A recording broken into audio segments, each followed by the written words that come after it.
केन college और राजीव गांधी राष्ट्रीय युवा विकास संस्थान, युवा मामलात एवं खेल मंत्रालय श्री पेरम्बदूर के संयुक्त तत्वावधान में आयोजित की जा रही सूचना के अधिकार विषयक कार्यशाला के दूसरे दिन भी विभिन्न सत्रों में विशेषज्ञों ने विचार रखे।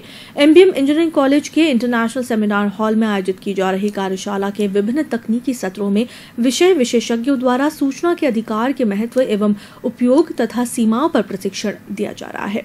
इन सत्रों में विभिन्न विश्वविद्यालयों से आए विषय विशेषज्ञ शोध पत्रों का भी वाचन कर रहे हैं। इनका कहना था कि हमारे देश में अभी सूचना के अधिकार के प्रति जागरूकता लाने के लिए उत्तरोत्तर प्रयास करने होंगे। पाश्चात्य देशों में आम जनता इस अधिकार का उपयोग सहज रूप में कर रही है। न देनी पड़े, उसके लिए घुमावदार शब्दों में किस तरह से बात को किया जाए। मैं देश के एक बहुत प्रतिष्ठित संस्थान में काम करता हूँ, कहीं कहीं इसी तरह बुलाया जाता हूँ, और वहाँ अधिकारी ने बड़ी जिम्मेदारी से कहा कि देखिए, सूचना के अधिकार में वैसे हम कवर हो गए, लेकिन सूचना को किस तरह भ्रामक तरीके से भेजना है, या इसमें भी हम एक्सपर्ट हो गए।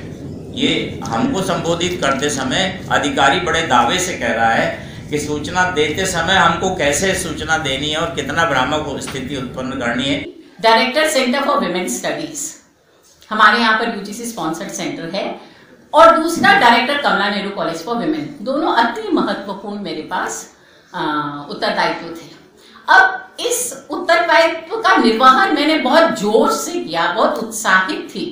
महिलाओं के लिए, जेंडर इक्वालिटी के लिए, कैपेसिटी बिल्डिंग के लिए काम करना मुझे लगता था कि बहुत ही ईश्वर की मेरे ऊपर कृपा है। किंतु जब मैंने काम करना शुरू किया और काम करने में जब सफलता प्राप्त करनी शुरू की, ये राइट टू इंफॉर्मेशन का नेगेटिव एस्पेक्ट कब देखने को मिलता है कि जब किसी व्यक्ति को सफलता मिलती है। फिर और कुछ एक दो छोटे मोटे कंट्रीब्यूशन थे, और वहाँ के उस वक्त थे प्रोफेसर छिपा, एमएल छिपा वाइस चांसलर थे। उनके आदेश कहें या अनुरोध कहें, उसके बेसिस पर हमने उसको सेमिनार को वहाँ आयोजित किया। कुछ कंट्रीब्यूशन उन्होंने दिया, और फिर जो रजिस्ट्रेशन से आय होती है, बड़ा अच्छा सेमिनार, खर्चा भी खूब हुआ। अब आपको ये बताऊं कि सेमिनार से संबंधित, सेमिनार से पहले ही 1,72,800 का हमको चेक ड्राफ्ट मिल गया।